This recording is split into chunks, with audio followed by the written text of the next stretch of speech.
Vamos mergulhar numa história sobre um livro que foi capaz de abalar impérios. E não foi com pólvora. Foi com palavras. Uma história sobre a arma que, no fim das contas, é a mais poderosa de todas: o conhecimento.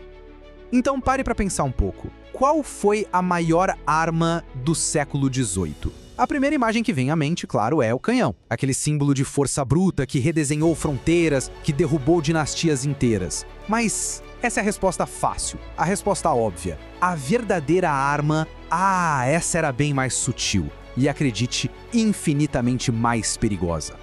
E o grande erro da época foi justamente esse: subestimar o poder de uma ideia. Porque a arma mais transformadora daquele tempo não era feita de metal, sabe? Ela era feita de tinta e papel. Era o conhecimento.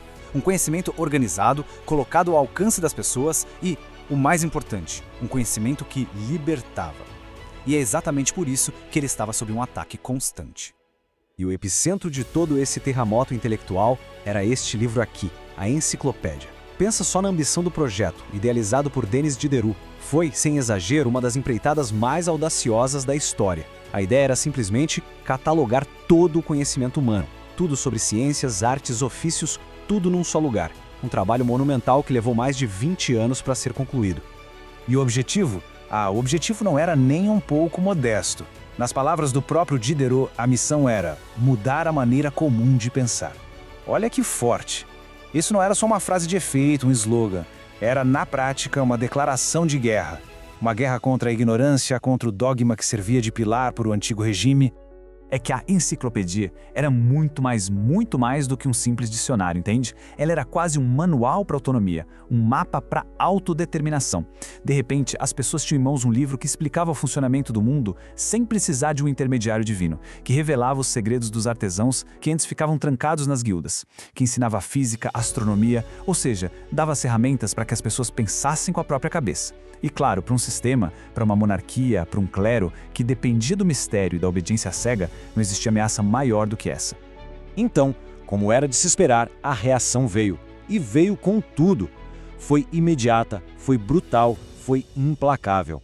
O poder estabelecido entendeu na hora o perigo que aquelas páginas representavam. Aquilo ali não era só um livro, era um catalisador, uma faísca que podia iniciar uma rebelião. A sentença foi pesadíssima. Primeiro, o banimento real.